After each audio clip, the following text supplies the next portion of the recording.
Aquello que fue, ya es, y lo que ha de ser, fue ya, y Dios restaura lo que pasó. Bienvenido.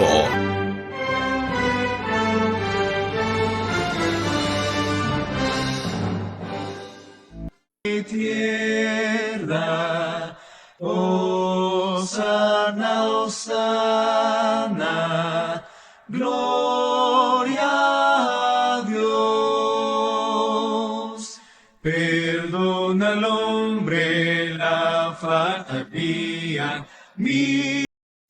Buenos días, queridos hermanos, sean todos bienvenidos a este espacio. Nuevamente nos encontramos con todos ustedes. Para nosotros es un gusto poder abrir la Biblia y compartirla con cada uno de ustedes. Sean bienvenidos a este espacio. Gracias por acompañarnos cada sábado y que la paz de nuestro Señor Jesucristo esté con cada uno de nosotros. Todos conocemos lo que sucede en un tribunal cuando una persona necesita un abogado. Nadie quisiera enfrentar un juicio sin alguien que lo defienda. La buena noticia es que la Biblia nos enseña que tampoco nosotros estamos solos. Dios fijó una fecha para el juicio, pero también proveyó a nuestro defensor.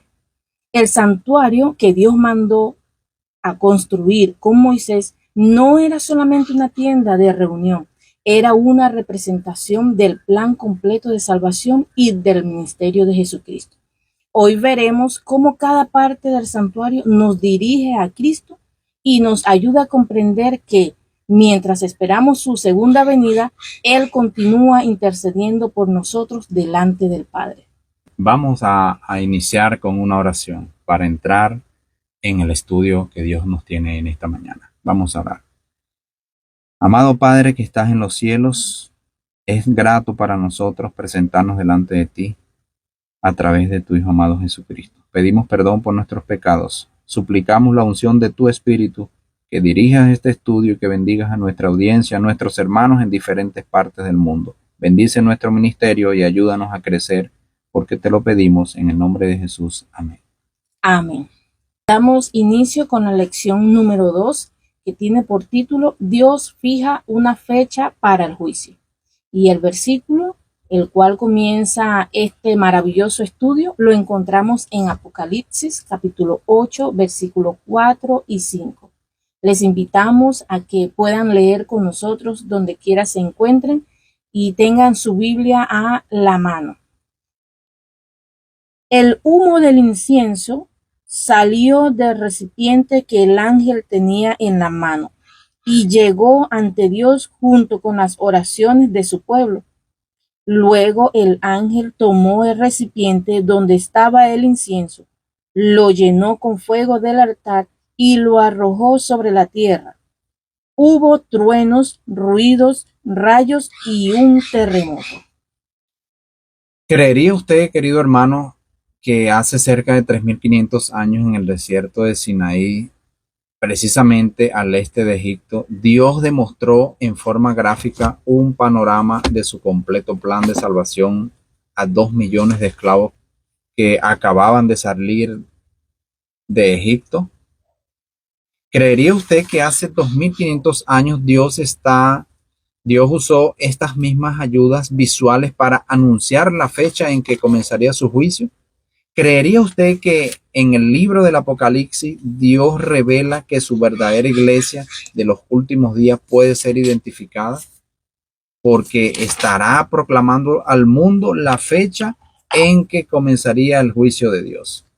Todo esto parece increíble, sin embargo, esto es un hecho. Por otra parte, este tema es tan importante que Cristo se refiere a él directa o indirectamente por lo menos 50 veces en todo el libro del Apocalipsis. Vamos a ir al día domingo, el santuario, símbolo de salvación. ¿Qué le dijo Dios a Moisés con respecto a su pueblo? Busquemos Éxodo capítulo 25, versículo 8. Construirán un santuario para mí y yo habitaré entre ustedes. Es que el santuario era el templo portátil donde Dios se encontraba con su pueblo para el culto. tanto el matutino como el vespertino, para las ofrendas de sacrificio y para el colorido ritual que representaba el plan de salvación centrado en nuestro único y suficiente Salvador, Yeshua. ¿Y cómo se enteró Moisés acerca de la forma de edificar este santuario? Éxodo capítulo 25, allí mismo donde tenemos la lectura, pero el versículo 40. Asegúrate de hacer todo conforme al modelo que te mostré en el monte. Allí vemos entonces cómo se aseguró Moisés de hacer el santuario, porque Dios le mostró un modelo. Dios le dijo, asegúrate de hacerlo conforme al modelo que se te ha mostrado en el monte. ¿Y dónde está el santuario original que Moisés usó como modelo? Hebreos capítulo 8, versículo 1 al 5. Este es el asunto principal que estamos tratando. Nuestro sumo sacerdote está sentado en el cielo a la derecha del trono de Dios y sirve en lugar santísimo, el verdadero lugar de adoración que fue hecho por Dios, no por seres humanos. Claro, el santuario terrenal, sus solemnes y coloridas actividades, representaba en realidad lo que Dios y su Hijo estaban haciendo en favor de nuestra salvación en el cielo a través de su Espíritu y a través de los ángeles. Ellos estaban haciendo un trabajo de purificación, de salvación para toda la raza humana. ¿Y qué ocurrió en el santuario terrenal cuando murió Cristo? Marcos 15, versículo 37 y 38. Pero Jesús dio un gran grito y murió. Cuando Jesús murió, la cortina del templo se rasgó en dos, de arriba a abajo. Y ese hecho es importante para nosotros poder comprender que el rasgamiento de este velo significa que los servicios del santuario terrenal, habían llegado a su fin con la muerte de Yeshua, a los cuales se señalaba el sistema de sacrificio. Por ejemplo, en 1 Corintios 15, verso 7 y Apocalipsis 5, versos 6 al 14. 1 Corintios 5, 7.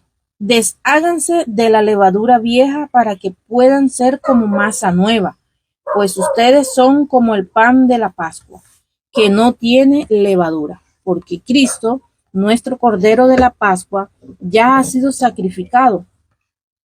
Ahí está, Cristo ya ha sido sacrificado. Por eso el velo del templo se rasga en dos, indicando de que ya el verdadero Cordero fue sacrificado ya. Ahora, Apocalipsis 5, versos 6 al 14 dice, miré y vi que en medio del trono y de los cuatro seres vivientes y en medio de los ancianos estaba en pie un cordero como inmolado que tenía 7 cuernos y 7 ojos, los cuales son los 7 espíritus de Dios enviados por toda la tierra. Y vino y tomó el libro de la mano derecha del que estaba sentado en el trono. Y cuando hubo tomado el libro, los 4 seres vivientes y los 24 ancianos se postraron delante del cordero. Todos tenían arpas y copas de oro llenas de incienso, que son las oraciones de los santos. Y cantaban un nuevo cántico diciendo, digno eres de tomar el libro y de abrir sus sellos, porque tú fuiste inmolado y con tu sangre nos has redimido para Dios de todo linaje, lengua y pueblo y nación. Y nos has hecho para nuestro Dios reyes y sacerdotes, y reinaremos sobre la tierra. Y miré y oí la voz de muchos ángeles alrededor del trono y de los seres vivientes y de los ancianos, y su número eran millones de millones, que decían a gran voz, el Cordero que fue inmolado es digno de tomar el poder, las riquezas, la sabiduría, la fortaleza, la honra, la gloria y la alabanza. Y a todo lo creado que está en el cielo y sobre la tierra y debajo de la tierra y en el mar, y a todas las cosas que en ellos hay, oí decir, al que está sentado en el trono y al Cordero, sea la alabanza, la honra, la gloria y el poder por los siglos de los siglos. Los 4 seres vivientes decían amén, y los 24 ancianos se postraron sobre sus rostros y adoraron al que vive por los siglos de los siglos. Aún Queridos hermanos, las fiestas solemnes de Levítico 23, las santas convocaciones de Yahweh, llegaban a su cumplimiento final, aunque todavía tienen un carácter profético en su cumplimiento escatológico o final, pero ya no como sábados obligatorios, como ocurría antes de su muerte. Queremos destacar esto porque es demasiado importante que en este último tiempo nosotros podamos comprender el significado de las fiestas solemnes de Levítico 23. Así que de esta manera, hermanos queridos, pasamos al día lunes, que tiene como título Yeshua, nuestro sumo sacerdote, parte 1. ¿Quién es nuestro sacerdote en el cielo hoy día? Hebreos capítulo 8, versículo 1 y 2. Este es el asunto principal que estamos tratando. Nuestro sumo sacerdote está sentado en el cielo a la derecha del trono de Dios y sirve en el lugar santísimo, el verdadero lugar de adoración, que fue hecho por Dios, no por seres humanos. Sí, Amén. hasta el 2. Amén, así es. Tenemos tal sumo sacerdote. Cristo se sentó a la diestra del trono, a la majestad en los cielos. Yeshua nos representa delante del Padre. Y Hebreos 9:24, para complementar esta lectura, dice: porque Cristo no entró al lugar santísimo hecho por los hombres, que solo es copia del verdadero, sino al cielo, y está presente allí, delante de Dios, para pedir a nuestro favor. ¿Dónde empezó Cristo su ministerio sacerdotal en el cielo? Apocalipsis 1, 12 y 13. Y me volví para ver la voz que hablaba conmigo, y vuelto vi 7 candeleros de oro, y en medio de los 7 candeleros de oro, a uno semejante al Hijo del Hombre, vestido de una ropa que llegaba hasta los pies y ceñido por el pecho con un cinto de oro. Empezamos entonces con el día lunes, pasamos al día lunes, Yeshua, nuestro sumo sacerdote, parte 1. ¿Quién es nuestro sumo sacerdote en el cielo hoy? Vamos a ver quién es nuestro sumo sacerdote con Hebreos, la palabra de Dios. Capítulo 8, versículo 1 y 2. Dice así: ahora bien, el punto principal de lo que venimos diciendo es que tenemos tal sumo sacerdote, el cual se sentó a la diestra del trono de la majestad en los cielos, ministro del santuario y de aquel verdadero tabernáculo que levantó el Señor y no el hombre. Y Hebreos 9:24 complementa. Es correcto, 9:24, ya lo tenemos por acá. Dice: porque no entró Cristo en el santuario hecho de mano, figura del verdadero, sino en el cielo mismo, para presentarse ahora por nosotros ante Dios.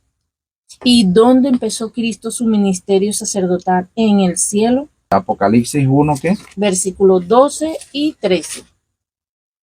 Dice la Biblia así: y me volví para ver la voz que hablaba conmigo, y vuelto vi 7 candeleros de oro, y en medio de los 7 candeleros a uno semejante al Hijo del Hombre, vestido de una ropa que llegaba hasta los pies y ceñido por el pecho con un cinto de oro. Entonces, en el lugar donde comenzó su ministerio fue en el lugar santo. En el lugar santo del santuario, que es la primera parte del santuario celestial, donde estaban ubicados los 7 candeleros, de acuerdo a lo que acabamos de leer. Bien, hermanos, entonces ahora pasemos al día martes. Se titula Yeshua, nuestro sumo sacerdote, parte 2. ¿Por qué les dijo Cristo a los discípulos cuando los envió que no predicaran a los gentiles? Mateo capítulo 10, versículos 5 y 6. Mateo versículo 10, versículos 5 y 6. Bien, dice de esta manera: a estos 12 envió Jesús y les dio instrucciones diciendo: por camino de gentiles no vayáis, y en ciudad de samaritanos no entréis, sino id antes a las ovejas perdidas de la casa de Israel. Cristo les dijo a los judíos, les dio la primera oportunidad de conocer el Evangelio y de proclamarlo al mundo. Se les concedió tiempo hasta el año 34 de Cristo para que demostraran su disposición a cumplir el propósito de Dios para ellos. ¿Y qué ocurrió cuando los judíos persiguieron a los cristianos? Hechos capítulo 8, versículo 4. Sin embargo, todos los que huían iban anunciando el mensaje de las buenas noticias de salvación por donde quiera que iban. Bueno, el privilegio de ellos como nación, su privilegio terminó cuando Esteban fue muerto y se inició la persecución de los judíos contra la iglesia cristiana en ese momento.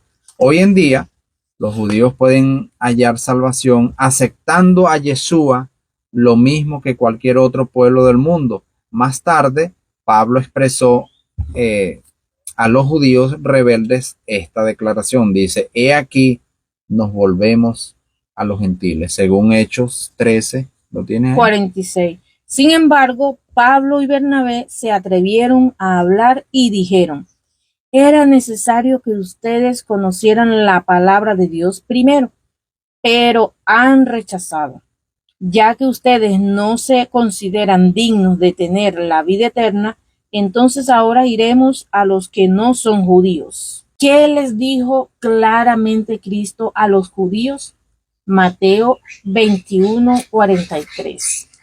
Por eso les digo, a ustedes se les quitará el reino de Dios y se le dará a otra nación que produzca lo que Dios quiere que su reino produzca. La nación a la cual se refiere Mateo 21:43, el texto que acabas de leer, es el Israel espiritual, según Gálatas 6:15. Todo seguidor de Cristo, de cualquier raza que sea, en cualquier parte del mundo, es una parte de la gente santa de Dios. Y las promesas hechas al Israel de antaño ahora se aplican a las iglesias actuales. Las profecías del Apocalipsis tienen un significado muy especial para el Israel espiritual. Esta es la razón por la cual estamos estudiando estas lecciones basadas en el libro de Apocalipsis, que son la revelación de Dios para su pueblo en este último tiempo. El día miércoles, Dios da la fecha de su juicio. Amén. Y es que Dios le asignó a los judíos de antaño un tiempo de gracia, 490 años según la profecía, para reconstruir el templo. Y este tiempo o esta profecía, de acuerdo a Daniel 8:14, se inició en el otoño del año 457 hasta el apedreamiento de Esteban. Se cumplieron estos 490 años. Los primeros 483 años habían de llegar hasta el Mesías, que apareció como Mesías justamente en el año 27, cuando fue bautizado y ungido por el Espíritu de Dios. La crucifixión de Cristo ocurrió 3 años y medio más tarde, en la primavera del año 31 de Cristo, en ocasión de la Pascua. Esto ocurrió a la mitad de la 70ª semana, como se profetizó en Daniel capítulo 9, verso 27. Esteban fue apedreado 3 años y medio más tarde por los judíos en el otoño del año 34 de Cristo, lo cual puso fin al tiempo asignado por Dios a los judíos como pueblo favorecido, y el evangelio empezó a predicarse ahora a los gentiles. Entonces, ¿cuándo había de ser purificado el santuario? Vamos a ver qué dice Daniel capítulo 8 y verso 14, que tú lo tienes allí. Léelo, por favor. Dice así. El santo respondió, esto sucederá durante 2300 días. Después el santuario será purificado. Daniel está diciendo allí que después de las 2300 tardes y mañanas, usando la escala de un día por año, tal como lo dice Ezequiel 4:6, el santuario del cielo sería purificado Esto es, el juicio de Dios o el día de expiación comenzaría. Es cuando Dios da la fecha de inicio de su juicio. El día de expiación era un día de juicio cuando el santuario era limpiado de pecado y los pecadores debían confesar su pecado. Hasta ese día la persona era salva. Si no, su suerte estaba sellada y era cortada del pueblo de Dios. Hermanos queridos, tenemos ya 183 años desde 1844 hasta nuestros días, en el cual usted y yo debemos confesar nuestro pecado para que sean limpiado y purificado el santuario de Dios en el cielo. Entonces, ¿cuándo comenzó el juicio de Dios en el cielo? Comenzó en 1844 de acuerdo al cronograma que tenemos y de acuerdo al año 457 cuando Artajerjes dio la orden para restaurar y edificar a Jerusalén. ¿Cuáles son las impresionantes palabras de Daniel en relación con el sacrificio del Mesías? Daniel 9:26 nos dice: cuando pasen las 62 semanas, el ungido morirá y se quedará sin nada. Luego el pueblo del siguiente gobernante destruirá la ciudad y el santuario. El final llegará como una inundación. Habrá guerra hasta el final y todo quedará totalmente destruido como Dios lo ha dispuesto. Impresionantes palabras las de Daniel allí. Cuando Cristo murió, no lo hizo por sí mismo. Él murió por nuestros pecados. Él se entregó porque nos ama en gran manera. Más allá de nuestra comprensión, Él nos amó y nos ama aún, queridos hermanos. De esta manera pasamos ahora al día jueves. El pueblo de Dios predica el juicio. ¿Qué debía predicar la iglesia de Dios de los últimos días como parte del evangelio? Apocalipsis 14, Aquí lo tengo. versículos 6 y 7. Vi volar por en medio del cielo a otro ángel que tenía el evangelio eterno para predicarlo a los moradores de la tierra, a toda nación, tribu, lengua y pueblo, diciendo a gran voz: temed a Dios y dadle gloria, porque la hora de su juicio ha llegado, y adorad a aquel que hizo el cielo, la tierra, el mar y las fuentes de las aguas. La actual iglesia de Dios debe estar enseñando que el juicio celestial de Dios está actualmente en sesión, está en pleno cumplimiento. Comenzó en 1844 y cuando pase en revista el caso de cada persona que haya vivido, finalizará. Qué pensamiento solemne que nuestros nombres serán llamados y nuestras vidas pasarán en revista en el juicio final de Dios que está realizándose precisamente en este momento. Es importante que nosotros conozcamos este asunto, que nosotros podamos presentar nuestros pecados, confesarlos ante Dios, porque el juicio está en pleno proceso. ¿Y quién puede defender nuestro caso delante del trono de Dios?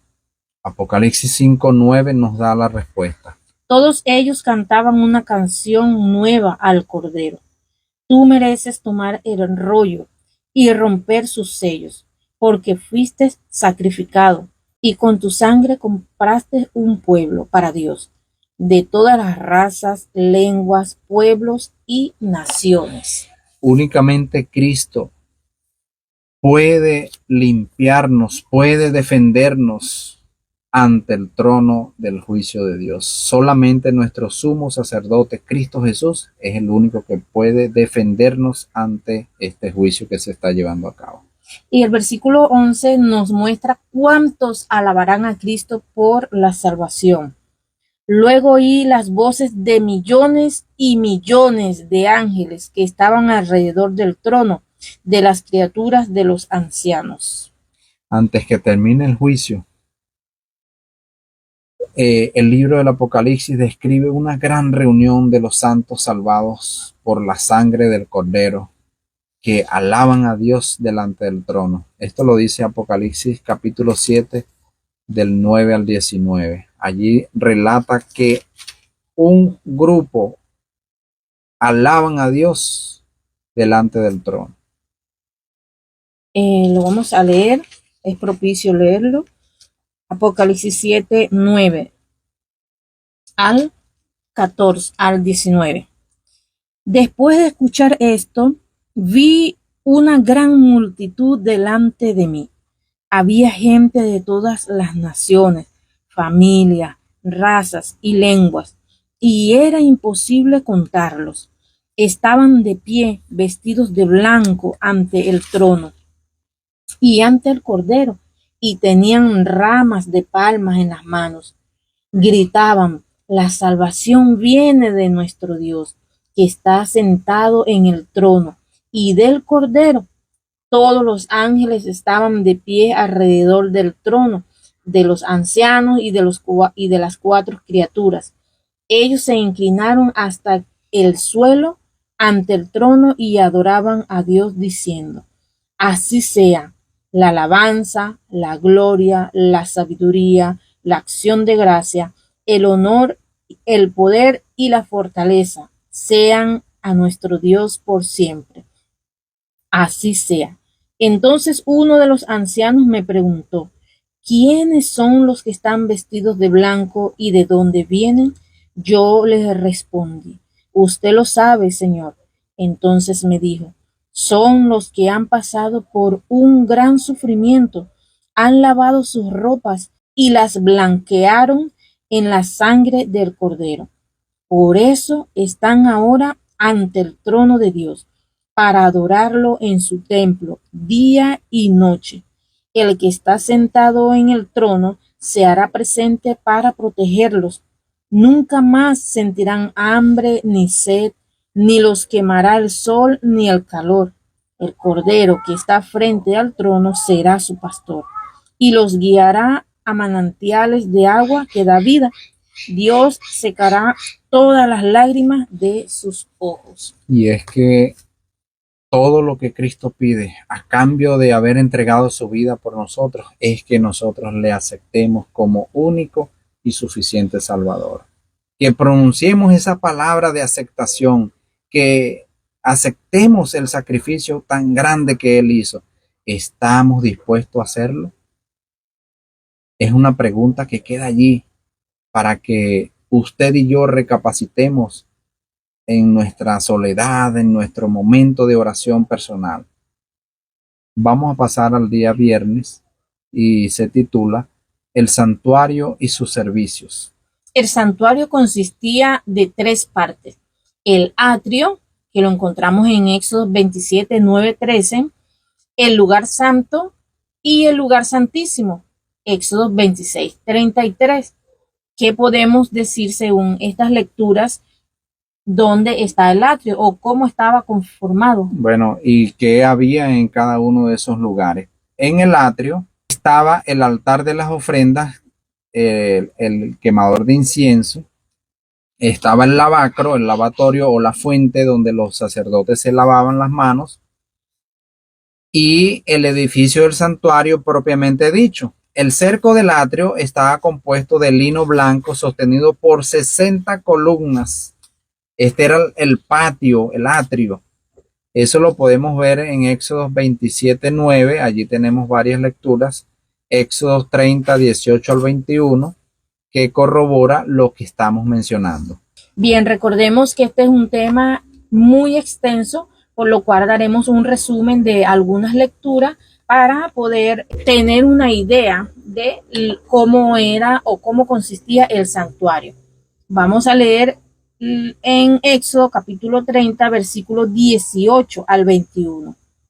Haz un lavamanos de bronce y colócalo sobre una base de bronce. Colócalo entre la carpa del encuentro y el altar, y llénalo de agua. Aarón y sus hijos se lavarán los pies y las manos con esa agua cada vez que entren a la carpa del encuentro o se acerquen al altar para presentar una ofrenda de comida al Señor. Deben lavarse con agua. De esta forma no morirán. Se lavarán las manos y los pies para no morir. Esta es una ley que Aarón y sus descendientes seguirán por siempre. Amén. Ahora en el lugar santo, dentro del lugar santo, había la mesa de los panes de la proposición, que representa a Cristo como el pan de vida y representa nuestra dependencia de Dios para el alimento físico y espiritual. El candelabro representa también a Cristo como la luz del mundo. También representa la luz, representa a la palabra de Dios. El aceite representa al Espíritu Santo de Dios y el altar del incienso representan las oraciones del pueblo de Dios. Y en el lugar santísimo había solo un mueble, el arca del testamento. Eso lo podemos ver en el libro de Éxodo 25, capítulo 25, versos 10 al 22. Ahí está el arca del testamento. Era un cofre forrado de oro. Su cubierta se llamaba el propiciatorio. Sobre esta cubierta estaban grabados ángeles de oro. Aquí, entre los ángeles, moraba la presencia de Dios. Dentro del arca habían 10 mandamientos escritos sobre tablas de piedra.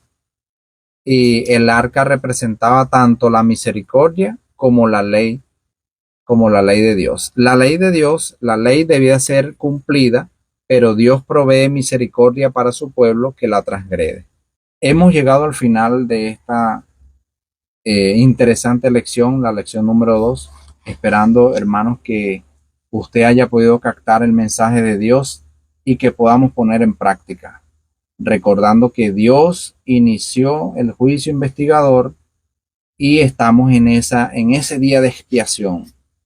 Es importante entonces, una vez más, presentarnos ante Dios confesando nuestros pecados y de esta manera estar limpios delante de la presencia de Dios. Sean todos bendecidos, hermanos. Vamos a inclinar nuestro rostro para agradecer a Dios por esta hermosa lección. Oremos. Alabado, glorificado seas, Padre Celestial, por este maravilloso mensaje que nos has permitido estudiar. Te ruego por amor a ti mismo y a tu Hijo amado, que nos sigas instruyendo a través del libro de Daniel y de Apocalipsis, que nos muestran esta gran verdad del juicio. Permítenos aferrarnos a tu promesa de que no estamos solos en este trayecto que se nos avecina. Queremos tener la certeza y la seguridad de que tú vas a dirigir a tu pueblo. Amén. Queremos tener ese deseo ferviente de seguir escudriñando para honra y gloria de tu nombre. Ayúdanos, mi Dios. Gracias. Bendice a todas las personas que en este momento escucharon tu mensaje y las que lo escucharán en un futuro. Amén. Glorificado seas en el dulce nombre de tu Hijo amado. Amén. Amén. Este programa llegó a ustedes por cortesía del Ministerio Restaurando del Séptimo Día. Bendiciones y hasta la próxima entrega.